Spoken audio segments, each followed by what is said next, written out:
یہ مردوں کو خاص طور پر سننے کے لیے میں کہہ رہا ہوں. عورت مرد کی بدصورتی اور غربت برداشت کر لیتی ہے، لیکن مرد کی بد اخلاقی برداشت نہیں کر سکتی. اگر مرد خوبصورت نہیں ہے، بدصورت ہے، کمزور ہے، پیسوں میں کمزور ہے، عورت سب برداشت کر لے گی.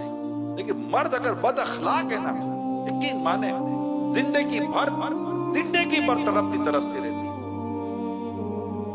ایک جملہ مرد کا اس کے لیے تلوار کا کام کرتا ہے. ایسا اس کو زبان سے مارتا ہے، وہ بہری، اندھی، بدتمیز، جاہل، کیسی بات ہے.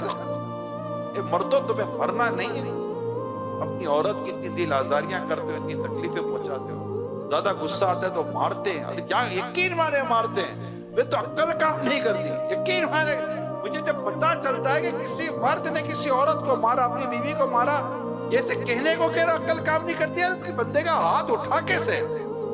عورت میں مانتا ہوں کہاں کا سختی کی اجازت ہے، کہاں سختی کی اجازت ہے، مجھے پتا ہے. مگر جو ہو رہا ہوتا ہے نا ظلمن، بال سے پکڑ کر پھینکیں گے، ماریں گے، چہرے پر مارتے. چہرے پر مارنا ویسے ہی ناجائز ہے، سر اور چہرے پر مارنا. جانور کے چہرے پر اور سر پر نہیں مار سکتے. اور یہ مارتا بیوی کو، اور مارتا بیوی کو کمرے میں بند کر کے، بولتا میں مرد ہوں. ارے خدا کا خوف کرو.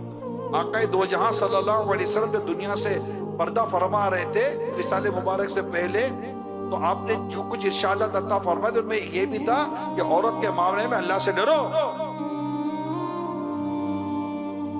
اور آقا دو جہاں صلی اللہ علیہ وسلم نے اپنے کردار سے بتایا کہ اپنی عورتوں کے ساتھ، اپنی بیوی کے ساتھ کیسا سلوک کرنا چاہیے، کیسا انداز اختیار کرنا چاہیے. مرد کو ظالم نہیں ہونا چاہیے. نہیں، اللہ سے ڈرے. کل قیامت کے دن اگر یہ رب کی بارگاہ میں کھڑی ہو گئی کہ مولا اس نے مجھ پر ظلم کیا، مجھے انصاف دلا، مجھے عدل دلا، یہ مرد کیا کرے گا؟ آپ بولے گا یار یہ عورت کون سے صحیح تھی. میں ابھی عورتوں سے بات نہیں کر رہا، میرے سامنے اس وقت مرد بیٹھے ہوئے ہیں، اور میں یہ نہیں کہتا کہ ساری گھر کی عورتیں شریف ہیں، نیک ہیں، پارسا ہیں اور جناب شوہر کے حق ادا کرنے والی ہیں. بالکل میں یہ نہیں کہتا. لیکن اس وقت جو بات ہو رہی ہے وہ ہے کہ مرد کا کردار کہ نبی پاک صلی اللہ تعالی علیہ وآلہ وسلم اپنے گھر میں کیسے تھے. یہ تو ہم نے سمجھنا ہے نا، ہم مردوں نے اس بات کو سیکھنا ہے نا.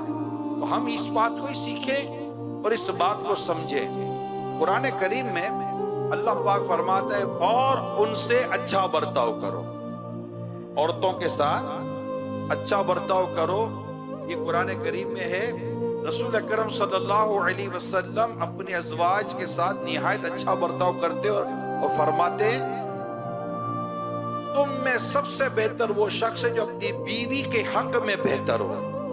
تم میں سب سے بہتر وہ شخص ہے جو اپنی بیوی کے حق میں بہتر ہو، اور میں اپنی بیوی کے حق میں تم سب سے بہتر ہوں.